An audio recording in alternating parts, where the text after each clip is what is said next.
Etsy Ads has been updated once again with 3 new what they are calling strategies to choose from. In this video, I'm going to go over what each one means, as well as when you should use them and how to use them. What's up, everybody? Welcome back to the channel. Dave here. So I'm going to share with you a presentation, a PDF that I put together based off of what I think and what we know on these Etsy ad strategies. Obviously, in months to come, we will find out much more, and I will find out much more as I work with my students in my stores and in their stores, gathering data on this. But they tell us a lot in the dashboard here, and it is pretty self-explanatory. So I have prepared a strategy for you on how to use these Etsy ad strategies. It's a huge upgrade from the Etsy ad goals they gave us, and I'm pretty optimistic on it. If you want to grab the free Etsy ad cheat sheet in the description below, I have included the PDF that I'm sharing off of today, which includes what each ad strategy means, what you can use them for, when you should use them, and a bunch of other stuff. So I highly recommend, if you've already grabbed the cheat sheet, to grab it once more, because I have this free PDF in there on top of the Etsy ads cheat sheet that I originally made for everybody. So a lot of bonuses in there. If you need help with your Etsy store, definitely book a free call in the description below. We'll talk about how we can work together, how we can grow your sales in my mentorship. All right, so let's get started. The first one we have is increase your orders. What does it mean? Etsy will push harder to get you more sales, even if that means paying a higher cost per order. Ads get more aggressive placement, more competitive bids. You'll likely see more visibility and orders, but your profit margin per sale might shrink. So you're going to get a higher cost per click, but you're going to get more exposure. You're going to have a higher cost per sale, but you're going to have more sales, more momentum. This is what I think it's best for. For new shops trying to get more momentum, reviews, and social proof. For seasonal sellers, like if you're really a Christmas seller, if all your listings are for Christmas or something like that, or a vast majority of them are, you can turn that on to really get a boost. Obviously, we'll see what happens with these settings in the months to come. And it even says in the dashboard when you choose one of these strategies that it wants you to wait to see what happens. It's telling you to be patient, essentially, because, caveat here that, Etsy just changed this. They don't even know what's going to happen. They have an idea of what's going to happen.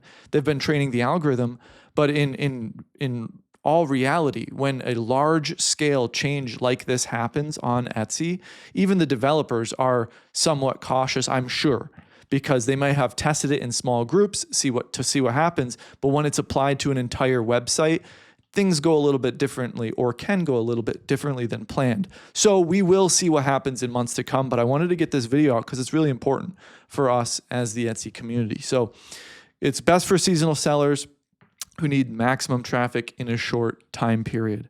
And also in competitive niches, jewelry, personalized gifts, clothing, where you need exposure to break through. That I would definitely recommend you use this setting if you're in a high competition niche. And nowadays, with so many print-on-demand sellers and digital sellers, a lot of people are in very, very saturated and very competitive niches. So I have a few uses for each one of these ad strategies because I believe each one of these ad strategies are best for certain points of a journey with your Etsy ads. Okay, so usage number 1 that I have here for increase your orders. And again, guys, this is in the free Etsy ads cheat sheet in the description. So usage number 1, you stay on this setting all the time and make sure to turn off unprofitable listings. There will be a lot of listings that need to be turned off because of the aggressive bidding and cost, but there should be some that are profitable. The goal here is to use this to your advantage and obviously only keep the profitable listings. That's always the strategy, period, with Etsy ads. I'll only keep profitable listings, obviously.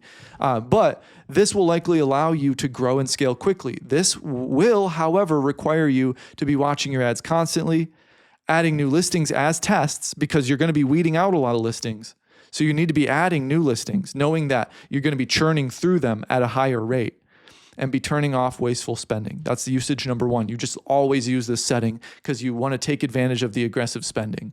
Now, obviously, you have to be confident in this and know that you're going to be listing a lot to use this one. Usage number 2, use this only to grow a new store. So you use this in the beginning to really get a kickstart. You use it to grow a new store, revive a bad store, or experience a boost in traffic for whatever reason.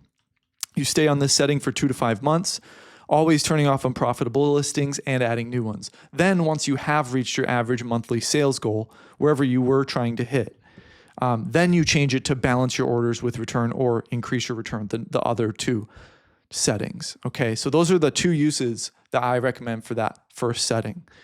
Number 2, let's go on to the next ad strategy. Balance your orders with return. Now, this is definitely a middle ground I would recommend that pretty much anybody could use. This is the closest setting to set and forget. Obviously, you're always going to have to be watching for unprofitable listings and turning them off once they spend too much.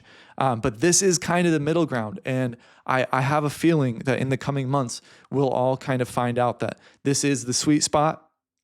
But you never know. We'll see what happens. It is in beta. Etsy might change these settings, next month or something if it all goes wrong. And one more thing to add, another caveat to add while I'm on that topic of Etsy changing things so often.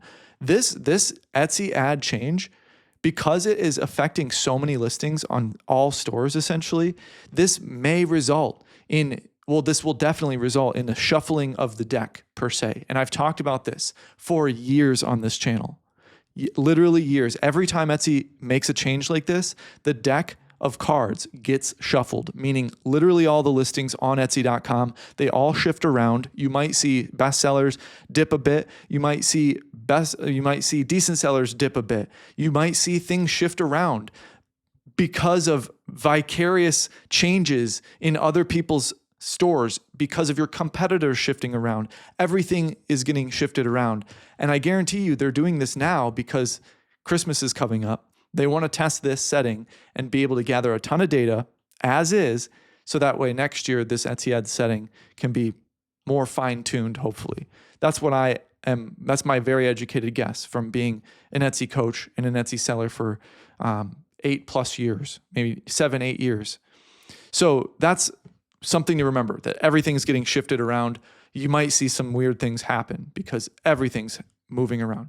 Number 2, the second Etsy ad strategy, balance your orders with return. This is the middle ground. Etsy will balance ad spend between getting orders and keeping a steady ROI. It's not overly aggressive, but not too conservative either. The algorithm aims for efficient spending while still delivering growth. Definitely going to be a sweet spot, I anticipate. Use this if you have a lot of sales already. If you're already an Etsy mega giant, Etsy already knows who your customers are. You already have a ton of data. Etsy will know your customers and who to show you to. Use this if you have unique products that get clicked on and sell no matter what. So that's super unique handmade products. Maybe there's a high barrier of entry and not a lot of competition, and you pretty much sell no matter what. I've had students and seen stores that even going on vacation mode won't even hurt their momentum. They still just sell like crazy because the product is so unique, and not everybody and their grandma with an iPad and a Printify account are making those products. It's just how it is. Some stores are like that, some stores aren't. Use this setting if you are like that. And no matter what, you don't really need to be aggressive. You're going to make sales, but you want the algorithm to get you sales at a profitable cost. Use if you are not good at managing ads /scared/just learning. This is a good middle ground to use. Not a set and forget. Etsy ads should never be set and forget, but start here if you're a little bit hesitant or you don't even know what you're doing. It's the first ever experience of entrepreneurship on the internet, whatever it may be. This is a good middle ground. This is best for established shops that already have steady traffic but want ads to scale profitably. Sellers with consistent products like evergreen gifts, home decor, or digital downloads that aren't seasonal. And the next setting I'll talk about with digital downloads as well.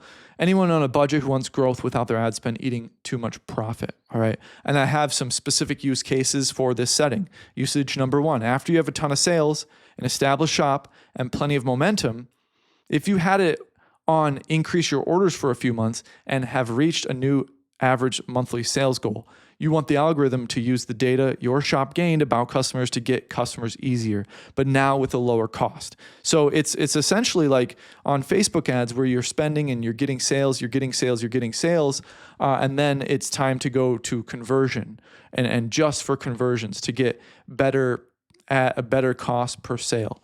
Maybe you were optimizing for add to cart, or maybe you were optimizing for view content back in the day when you didn't just go straight for conversions on Facebook ads and you had to do a little bit more manual work. It's kind of like that. You start with setting number 1, gain momentum, then you come to number 2.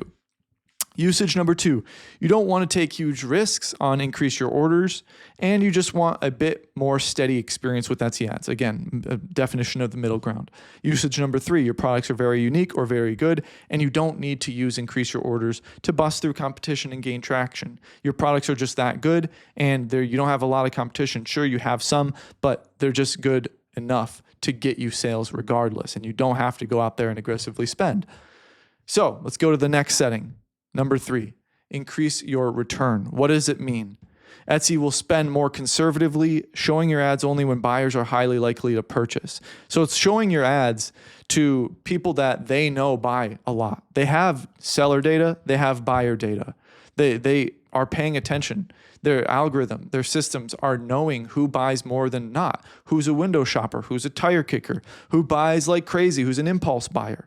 And your ads will be shown to the people or search results or whatever it may be, whatever kind of situation they believe will result in a sale quicker and easier, that's who your ads are going to be shown to. Now, obviously, you're thinking maybe, well, that's the only people I want to show my ads to. Not always the case. You do want to show it to the broader audience of people, like in the setting, increase your orders, so you can gather data, so you can get more sales.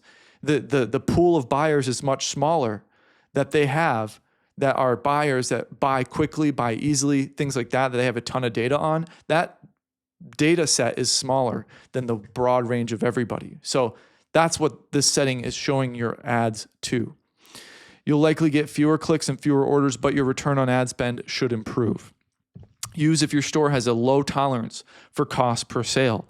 Use this if you try this, if you're a digital download seller and you are getting wrecked in Etsy ads and you're just losing money and you can't get profitable Etsy ads, it's worth a shot to try this ad setting. And let me know in the comments, send me an email what you see, because this is a brand new setting. And if you want to send me any information that you've noted, and then please email me. That's what I'm here for, to gather this data and portray it to you guys in a helpful way.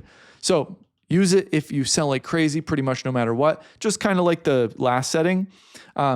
If you are just selling and selling and selling, and your products are so good, and you just want to increase your return, this is another good setting for you. This is best for shops in low competition niches where you don't need constant exposure.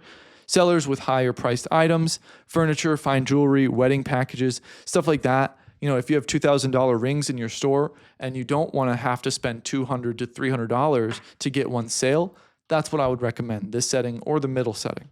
Budget conscious sellers, people are just afraid. You might be scared of spending money. You could choose this one and just be super safe with it. It's the ultra safe setting.